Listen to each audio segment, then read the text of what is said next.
예, 민주당 김남국 의원의 코인 투자 논란. 본인이 전체 거래 내용을 공개하지 않은 상황에서 연일 새로운 사실들이 조각조각 나오고 있죠. 아니, 새로운 사실들이 이렇게 조각조각 나오는 배경은 뭔가 궁금하실 거예요. 그건요, 코인 전문가들이 김남국 의원이 해명 당시에 공개한 자료 속의 정보들을 바탕으로 김남국 의원 전자지갑, 그러니까 일종의 계좌를 찾아냈기 때문입니다. 이 코인이란 세계는요, 전 세계 개인들의 거래 기록이 다 남고 공개가 돼 있어요. 다만 그 지갑이 누구 건지만 모를 뿐인데 김남국 의원의 지갑이라는 걸 아는 순간 그 거래는 누구나 들여다볼 수 있는 겁니다. 김남국 의원은 여러 개의 전자지갑을 가지고 있었던 걸로 추정되는데 그중 한 개의 지갑의 내역을 지금 여러 전문가들이 들여다보고 있는 중이고 거기서 뉴스가 하나씩 나오는 겁니다. 뭐 우리는 전문가가 아니니까 사실 들여다봐도 잘 모르죠. 그래서 그 지갑을 들여다보고 분석해온 전문가를 직접 초대했습니다. 가상화폐 컨설팅 대표예요. 김동완 대표 나오셨어요. 어서 오십시오. 네, 안녕하세요. 먼저 전자지갑이라는 거, 그러니까 은행으로 따지면 개인의 계좌 같은 거다 제가 이렇게 소개를 했는데 조금 더 구체적으로 설명해 주신다면요. 뭐 막 계좌 같은 거가 가장 이제 오해 없는 설명인 것 같고요. 예. 무조건 이제 거래를 하기 위해서는 전자적인 수단으로 이 가상화폐 자체가 전자적인 수단이기 때문에 이게 있어야 됩니다. 없으면 이제 주고받는 행위 자체가 불가능하고 그래서 굉장히 가장 기본적인 어떤 도구라고 할 수 있죠. 근데 특정 지갑이 김남국 의원 것인지 뭐 누구 네. 것인지 이건 어떻게 아는 거예요? 아까 처음에 설명하신 대로 이게 이제 내역을 볼 수는 있는데 이게 네. 누구 건지는 알기가 어렵거든요. 그러니까 만약 저라고 치면은 네. 그러니까 제 이름은 가려져 있고 네. 제가 거래한 기록은 쫙 전자 기록으로 남아 있고 누구나 볼 수 있고 이름은 아예 안 나오고. 제 이름은 아예 안 나오고. 예, 그래서 지갑 이제 그 주소로 예. 사실 이제 판별을 하는데요. 예. 김남국 의원 같은 경우는 이제 본인이 해명을 할 때 예. 이런 스샷 같은 걸 여러 개 올렸잖아요. 근데 거기에 이제 특정 지갑의 주소가 노출되진 않았는데 특정 날짜나 시점 이런 것들, 그러니까 특정할 수 있는 어떤 정보들이 노출이 됐었고 이거를 말하자면 그 인터넷 노가다라고 하죠. 일일이 하나씩 찾은 겁니다. 찾아본 거예요. 그날 뭐 나온 맞춰본 거예요. 맞춰봤을 때 이거인 것 같다라고 했을 때 이제 다른 전문가들도 봤을 때 그 방식이 맞다라고 생각하기 때문에 그걸 기반으로 좀 분석을 하고 있는 그래서 것이고요. 김남국 의원의 전자지갑이 특정이 된 겁니다. 그럼 우리가 뭐 우리은행 계좌, 국민은행 계좌 이렇게 여러 개 은행 계좌 가지고선 그 은행이랑 거래하듯이 또 뭐 주식도 동부증권 계좌, 뭐 SK증권 계좌 이렇게 여러 개 가지고 주식하듯이 코인도 업비트 거래소 지갑, 빗썸 거래소 지갑 이렇게 따로 가지고 거래하는 거예요. 그렇죠. 각각의 거래소마다 지갑이 따로따로 있고요. 이거 말고 이제 개인 지갑이 있죠. 개인 지갑은 뭡니까? 개인 지갑은 이 지갑을 만드는 게 어렵지 않아서요. 지갑 만들어주는 이제 사이트에 가서 뭐 클릭 한번 하면 지갑이 만들어집니다. 아주 쉽게. 근데 이제 업비트 지갑 같은 경우는 차이점이 있다면 업비트는 거래소잖아요. 네. 거래소고 거의 금융기관에 이제 준하는 그런 규제들을 받고 있는데 그렇기 때문에 기본적으로 우리 한국이든 어디든 이제 지금 제도권 금융에서는 누가 어디로 얼마를 보내는지를 확인하게끔 되어 있어요. 그래서 이 전자지갑이긴 하지만 다 특정이 됩니다. 다 알 수 있어요. 그래서 개인 지갑도. 네, 거래소 안에 있는 흔적을 이제 다 데이터를 다 긁으면 네. 누가 어떻게 거래를 했다 이런 걸 다 알 수 있죠. 자, 여기까지 여러분 이해가 되셨죠? 근데 지금 전문가들이 들여다보고 있는 건 김동완 대표가 들여다본 건 김남국 의원의 그 여러 개 전자지갑 가운데 한 개를 알게 된 거죠. 그렇죠. 한 개를 알게 된 건데 그 한 개 분석만으로도 지금 뭐 나오는 뉴스들처럼 많은 걸 알아낼 수가 있는 거예요? 예, 굉장히 많은 부분들을 시사하죠. 그 흔적들이 거래를 했던 흔적이나 그러니까 업비트 거래소에서 이만큼이 들어왔다가 네. 다시 빗썸 거래소로 나가고 뭐 이런 게 이제 한 지갑 안에서 보이니까 지금 이제 공개된 내역은 업비트에서 들어온 내역은 지금 이렇게 치명적인 내용은 없고 그러니까 주로 빗썸에서 이제 위믹스가 얼마 들어와서 여기 얼마가 머물렀고 그리고 이제 거래소 지갑으로는 또 할 수 없는 어떤 일종의 금융 서비스 같은 것들이 있거든요. 네. 예, 그런 것들을 이 사람이 어떻게 활용했는가 그런 내역들이 그러니까 지금 남아 공개가 된 한 개의 전자지갑은 개인 지갑이다 보니까 그렇죠. 네. 예, 말하자면 이 계좌들 중에서도 뭐 저수지 계좌 같은 거였다고 생각하면 돼요. 저수지 지갑. 네, 그렇죠. 네. 예, 저수지 지갑의 저수지 지갑 중에 하나. 중에 하나. 저수지 지갑도 또 여러 개가 있을 수 있으니까 몇 개가 지금 있는지 모르니까요. 왔다 갔다가 여기 남아 있으니까 그걸 바탕으로 추정을 한다. 네. 그럼 그렇게 해서 분석해 봤을 때, 김남국 의원 전체 거래 규모는 어느 정도였던 걸로 보이세요? 근데 아까도 말씀드렸다시피 이게 지갑 중에 하나이기 때문에 예. 전체 규모는 사실 알 수가 없는데 이 지갑과 연계된 지갑을 뭐 대략 아주 거칠게 요약해 본다면 한 80억에서 90억 정도? 80에서 90억 최대 정도를 이제 돈을 많이 벌었을 굴렸을 때. 네. 아, 그걸 다 벌었다라는 의미는 아니지만 아니죠. 네. 80에서 90억 정도를 운용했을 것이다. 네. 라고 추정된다. 종목, 코인 종목은 몇 개 정도가 보입니까? 코인 종목을 설명하는 것보다는요. 그러니까 네. 이제 이게 서비스가 굉장히 많고 그 코인 중에 지금 사용되지 않는 코인들도 있고 그래서 종목의 개수로 얘기하면 좀 오해를 살 수 있을 것 같아요. 너무 많다 너무 이렇게 많다. 생각할 수 있을 것 같은데 대략 지금 언론 매체에 나오는 코인들만 해도 한 5종 이상, 음, 5종 이상이고 저는 좀 놀랐던 건 굉장히 많은 서비스를 이용을 하셨더라고요. 그게 무슨 말이에요? 굉장히 많은 서비스를 하면? 그러니까 가령 이제 이 암호화폐 업계에서 이 금융 예. 서비스를 탈중화화 금융이라고 하는데요. 디파이라고 하는데 네. 디파이를 사용하는 방식이 어떤 프로그램이 있으면 여기에 자신의 개인 지갑을 물려요. 네. 예, 이제 이제 결합을 시킨 다음에 이제 거래를 하게 되고 이 결합 기록이 다 남게 되는데 이 결합 기록이 거의 한 수십 건, 100건 가까이. 그러니까 이 서로 다른 어떤 서비스를 사용한 내역이 이렇게 굉장히 그러니까 딱 봤을 때 느낌은 네. 이 사람은 굉장히 저희 같은 사람이다. 코인 전문가? 예. 아, 이걸 다 알아야 쓸 수 있거든요. 굉장한 그러니까 지금 김동완 대표는 네. 굉장한 전문가인데 네. 거의 예. 이 기록을, 이 계좌를, 이 전자지갑을 가진 이 사람도 굉장한 전문가구나 사실 이런 느낌? 디파이만 놓고 보면 저보다 더 아는 게 많을 가능성이 높은. 많이 사용해봤을. 자, 그럼 이렇게 이제 풀어가 보죠. 김 대표가 상당히 정밀하게 이 지갑을 들여다본 결과 한마디로 총평을 해주신다면 그건 뭡니까? 이거는 국회의원이 했다기에는 너무 활발한 내역이다. 다시 말하면 이렇게 수많은 거래를 하면서 의정 활동에 지장이 없었을까? 그렇죠.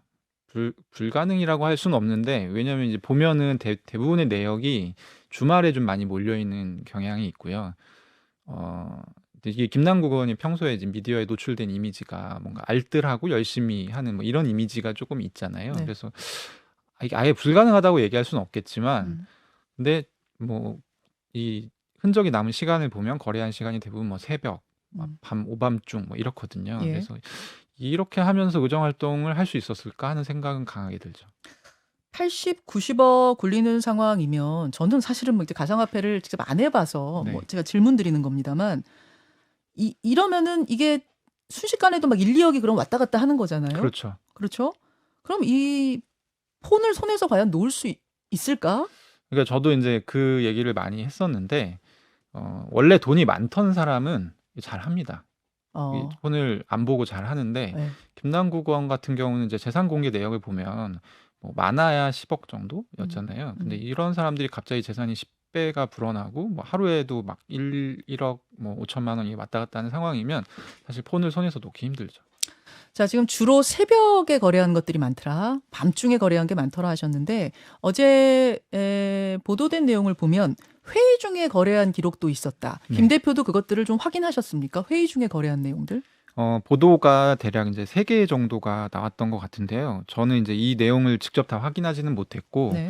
근데 어쨌든 이런 거래 시간들이 다 이제 타임 스탬프처럼 찍히기 때문에 예. 거래를 그 시간에 한 것은 너무 쉽게 알 수 있는 사실이죠. 2022년 11월 7일 이태원 참사 관련 법사위 전체 회의 중에 거래, 2022년 3월 22일 법사위 법안심사 소위 회의 중에 거래, 2022년 5월 10일 한동훈 청문회 진행 중에 거래. 지금 밝혀진 건 3가지인 거죠. 네. 첫 번째 느낌은 도덕적인 부분이네요. 이렇게 수많은 거래를 하면서 의정 활동에 지장이 없었겠는가. 자, 그렇다면 전체를 지갑의 거래를 쭉 들여다본 두 번째 느낌은요? 두 번째 느낌은 이거는 이제 사실 약간 찾아오면서 보니까 앞서서 보도가 이제 아주 단순한 사실로 보도가 하나 있는데 저는 오늘 나오게 된 거는 이게 평소 입장은 그게 문제가 없다는 입장이었어요, 사실은. 어, 근데 이제 예. 이 문제는 발견하니까 이건 좀 심각한 문제다라고 생각했던 게 잠시만요, 김동완 대표님. 네. 그러니까 지금부터 말씀하실 이 문제를 발견하기 전까지는 네. 그냥 활발하게 그냥 활동하는 어떤 코인 그렇죠. 뭐 코인 거래가 뭐 엄청난 전문가 불법도 아니고 그 정도 그래서 느낌이었는데 네, 열심히 하는 사람이구나. 뭐 약간 이 정도 느낌이었는데 이제 오늘 지금부터 얘기하는 거를 발견하면서는 아 이건 좀 문제가 있다.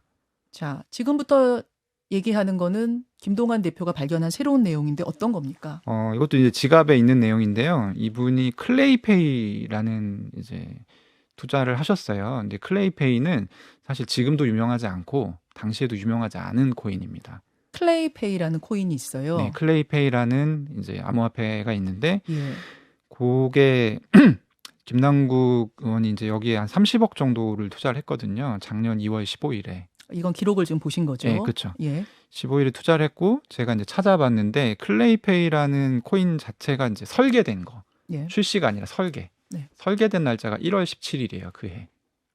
출시가 아니라 설계가 1월 17일인데 네. 출시는 한 1월 23일 정도였던 것으로 보여요.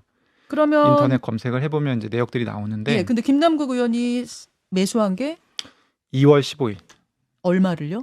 한 30억 정도를 투자했죠. LP 투자라고 해서 이거는 이제 약간 오늘 설명드리기는 조금 어려울 것 같지만 어쨌든 30억 정도를 투자를 한 거고 제가 의문을 가졌던 부분은 예. 당시도 이제 코인마켓캡이라고 굉장히 유명한 전 세계 거래가 되는 괜찮은 하여튼 기본적인 코인 다 모아놓은 사이트가 있거든요. 예. 거기서도 검색이 안 돼요, 이 코인은.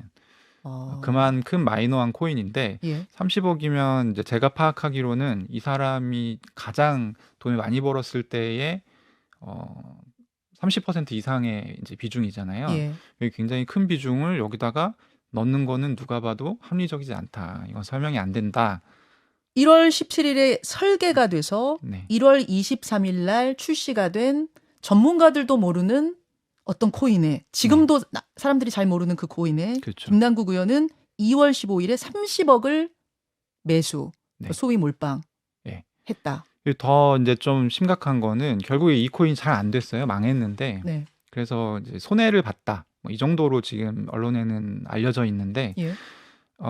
총 이제 이 코인의 유통량이 한 600만 개 정도 됩니다. 예. 근데 이제 이날 15일에 들어갈 때 김남국 의원이 이제 매수를 했던 그 물량이 거의 한 10% 가까이 돼요. 전체 코인에.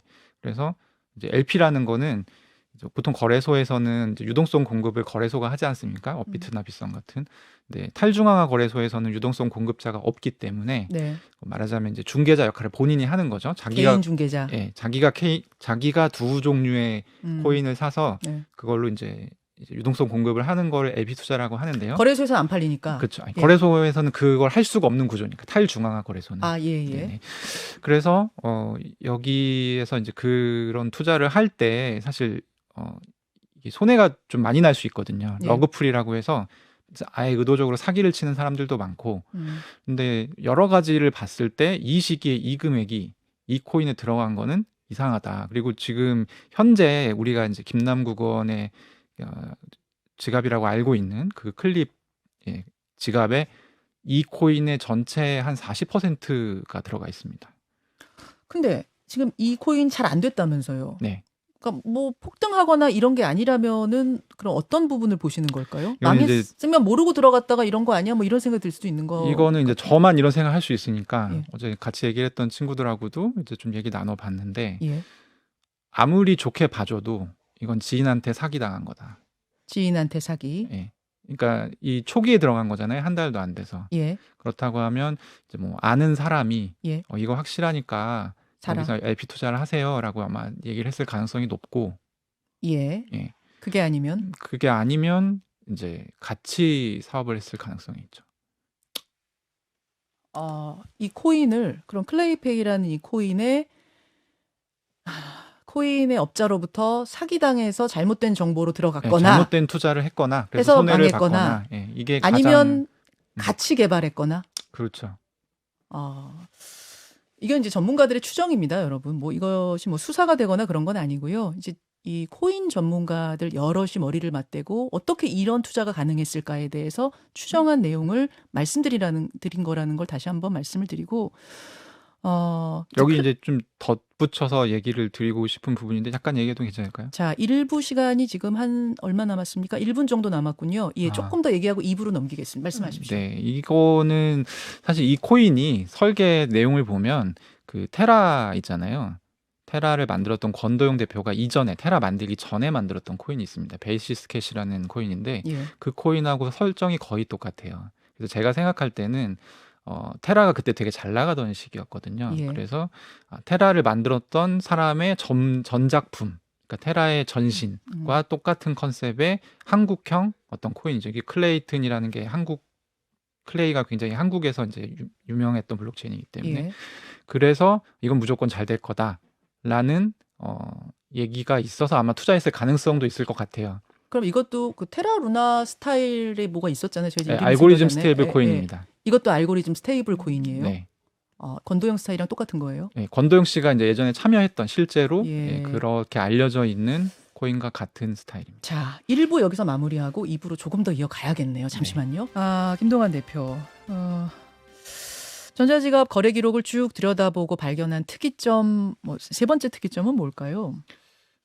이제 보통 이 업계에서 이제 LP 투자라고 해서요. 아까 말씀하셨던 그 LP. 네, LP 투자가 이제 굉장히 아예 개인이 하지 않는 것은 아니지만 그게 좀 어렵고 사실 LP 투자는 일반 우리 거래소에 가서 코인을 매수 매도하는 이런 수준이 아니라 그러니까 본인이 어떤 거래소 역할을 하는 거거든요. 잠시만요. 그러니까 LP가 뭔지 일단 전 모르겠어요. 네네. 근데 그 LP라는 것을 김남국 의원이 많이 했다 그 말씀이세요? 그렇죠. 네. LP가 뭡니까? LP는 보통 이제 리퀴디티 프로바이더라고 해서 유동성 공급자인데 보통 우리가 업비트나 이제 빗썸 같은 거래소를 가면 네. 이렇게 굉장히 많은 거래가 이루어지고 있지 않습니까? 예. 근데 거기에 있는 거래가 대부분 이제 실제 일어나는 거래라기보다는 어떤 사람들이 원하는 가격에 원하는 거래를 할 수 있게끔 중개해 주는 거죠. 중개해주고 이제 거래소가. 유동성을 불어넣어주는 경우가 많아요. 그렇죠. 근데 탈중앙화 거래소 같은 경우는 이런 사람들을 하는 이런 역할을 하는 존재 자체가 없기 때문에 LP라는 게 있습니다. LP가 이제 쉽게 얘기하면 제가 A라는 코인과 B라는 코인 이 두 개가 있다고 칠게요. 예. 이제 제가 가지고 있는 건 A라는 코인인데 예. B라는 코인이랑 교환을 하고 싶어요. 그거 그러면 빗썸이나 업비트 같은 거래소 가면서 하면 안 돼요? 거기에는 없어요. 그 코인이. 내가 가지고 있는 이 코인이 이제 특이한 코인이라. 네, 특이한 코인들은 그래서 보통 이제 탈중앙화 거래소에서 많이 거래를 하죠. 그럼 주식으로 치면은 이제 비상장 주식 같은 그렇죠. 거래소가 한국 있잖아요. 거래소에 상장되는 조건이 굉장히 까다롭잖아요. 그렇죠. 근데 비상장 거래소는 조금 이제 덜 까다롭잖아요. 그렇죠. 그래서 비상장 주식들 거래되는 장외 시장이 있어요. 네, 그렇죠. 장외 맞아요. 시장이 있거든요. 말하자면은 장외 시장 같은 게 이제 LP예요. 장외 시장에서 이제 거래소 역할을 해주는 게 LP죠. 예. 장외 시장에서 그러니까 이 사람하고 이 사람 업비트에서 빗썸에서는 거래 못하는 그 사람들을 연결해 주는 사람이 LP다. 네네. 예. 근데 이제 LP 투자가 많다는 게 왜 특이한 점이냐면 예. LP 투자는 하다 보면 그러니까 이게 거래소랑 똑같으니까 이제 어떻게 보면 되게 안정적인 투자 같거든요. 왜냐하면 이제 이 거래를 하고자 하는 사람에게 수수료를 받아요. 예. 이 교환에 대한 어떤 용역의 대가로 수수료를 받기 때문에 안정적인 투자라 생각하기 쉽지만 사실은 그 A라는 코인과 B라는 코인에 대해서 굉장히 이해도가 높지 않으면 할 수가 없어요. 제가 설정해 놓은 범위를 이 A 코인과 B 코인의 가격이 넘어가는 순간 굉장히 위험한 손실이 발생할 수 있거든요. 그럼 LP 역할, 그 유동성 공급자 중간에 이쪽하고 이쪽을 연결해주는 역할을 김남국 의원이 했다는 거예요? 아니면 그렇죠. 거기다가 LP에다가 투자하는, 그러니까 매수 매도하는 역할? 직접 중개하는 역할을 한 겁니다. 그 중개인 네. 역할을 했다고요? 네. 이 사람 거 사가지고 저 사람한테 팔고 네, 이런. 근데 이제 물론 이제 지금 이 앵커님이 하신 것처럼 네. 이 사람 이제 계속 이게 신경을 써주고 예. 얘랑도 연락하고 이 사람이랑도 연락하고 이런 건 개념은 아니고 그냥 일종의 어떤 풀이라고 하는데요. 예. 일종의 양동이 같은 거에 제가 가지고 있는 자산을 충분히 많이 두 종류를 넣어두는 건데 이거를 어떤 식으로 설계하느냐 이 비율이라든지 아니면 이런 것들에 따라서 굉장히 많은 이제 옵션이 있기 때문에 이 투자 수익에 굉장히 여러 가지 부분이 바뀌기 때문에 그래서 쉽게 할 수 없는 투자예요, 사실은. 그럼 내가 이제 LP 역할을 한번 해봐야겠다라고 하면은 내 양동이에다가 네. 김동완 대표 코인 사서 이만큼 넣어놓고 예. 뭐 이 코인 저 코인 막 양동이에 넣어놓은 다음에 넣어놓은 다음에 내가 거래소인 것처럼 예, 그렇죠. 그다음에 또 이걸 팔려고 하는 사람한테 팔면서 중간 차익을 보는 거예요. 예, 차익이라기보다는 이제 수수료를 받죠. 수수료를 받는. 예. 그걸 그리고 네. 이제 이 플랫폼에서 제가 이제 이 양동이에서 양동이를 깔아놓은 좌판 깔아놓은 플랫폼이 있을 거 아닙니까? 예, 예. 이 플랫폼에서 또 기특하다고 보상을 또 줘요, 이 사람한테. 너 때문에 우리가 탈중앙 거래소 먹고 살 수 있으니까 고마워라고 하면서 또 보상을 주죠. 이것도 코인에 대해서 엄청 알아야 그러니까 LP 역할을 하겠네요. 그렇죠. 저는 사실 LP 투자를 많이 해보지 못했습니다. 김동완 대표도요? 예. 어려워서? 그렇죠. 왜냐하면 이거는 어려워요. 어렵고, 그러니까 제가 좀 이상하다고 생각했던 건 뭐냐면 이분이 너무 많은 코인에 대한 이제 다양한 코인에 LP 투자를 하셨더라고요. 그리고 특히 이제 LP 투자 아까 제가 얘기했다시피 이 상품에 대해서 이해도가 굉장히 높아야 됩니다. 그것으로 그럼 이 LP 투자를 LP를 많이 했다는 것으로 알 수 있는 것은 특징할 수 있는 건 뭐예요? 역시 이제 이걸 하려면 시간이 없다는 거죠. 그러니까 이제 의정 활동할 수 있는 시간이 있었겠느냐 이런 부분들. 그리고 사실 이제 저희 얘기에서 안 나왔던 부분이 뭐냐면 네. 해명에서는 2021년에 이제 LG 디스플레이 주식 대금으로 코인을 시작한 것처럼 이제 얘기를 했었거든요. 해명문에서는. 네, 이제 다른 방송에서는 2016년부터 이더리움 투자를 한 8천만 원 정도 했다 얘기를 했었잖아요. 네. 그렇다고 하면 이해가 가는 부분들이 있죠. 이 사람은 코인에 대해서 상당히 좀 이해도가 높구나. 높은 사람이고 그냥 일반 투자자라고 보기는 좀 어려운 그런 상황이죠. 2016년부터 했다면 그러면은 국회의원이 된 후에는 사실은 의정 활동에 충실하려면 네. 그 부분을 좀 정리했거나 좀 내려놨었어야 되는 게 아니냐라는 뭐 그런 생각이 드시는 거예요. 그렇죠. 국민의 한 당연하죠. 사람으로서는. 왜냐하면 이제 만약에 저는 이제 김남국 의원을 10대로 뽑진 않았지만 제가 이 사람을 뽑았는데 이 사람이 의정 활동 이렇게 하고 있다. 아까 그 지역 사람이라면. 네, 그러면 싫고 저희가 주식하고 굉장히 많이 얘기하는데요. 주식을 만약에 국회의원이 보유하잖아요. 그러면 직무 관련성이 있는 건 무조건 내려놓게 돼. 백지 신탁을 하게 돼 되죠. 있어요. 그리고 백지 신탁을 하고 한 3개월 안에 그 신탁 받은 기관에서 그거 판매하게 되어 있거든요. 근데 코인 같은 경우는 지금 이게 한 1년 넘게 이 사람이 이제 이런저런 활동도 엄청 열심히 한 거니까 그런 부분들이 걸리는 부분도 있고 또 하나는 찾아보니까 국회의원 연봉이 뭐 1억 5천 정도 되더라고요. 네. 근데 이제 그 연봉 주는 이유가 있잖아요, 사실은.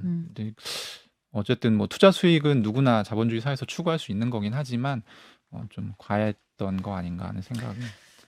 도덕적 측면이 있고 법적 측면이 있을 텐데 오늘 네. 말씀하신 것에는 이제 도덕적 측면도 있고 법적 측면도 있고 좀 섞여서 의혹들을 제기하셨습니다. 다시 한번 말씀드리지만 이건 김동완 대표라는 전문가가 김남국 의원의 지갑으로 특정된 지갑의 거래 내역을 보면서 제기한 의혹들, 추정들이라는 말씀을 드리면서 이제 뭐 당에서도 진상조사에 나서고 또 검찰에서도 수사를 하고 있다고 하니까요. 거기서 드러나는 사실들을 좀 들여다보고 이 의문들이 해소되기를 기대하겠습니다. 김동완 대표님 고맙습니다. 네, 감사합니다. 김현정의 뉴스쇼는 시청자 여러분의 참여를 기다립니다. 구독과 좋아요, 댓글 잊지 않으셨죠? 알림 설정을 해두시면 평일 아침 7시 20분 실시간 라이브도 참여하실 수 있습니다.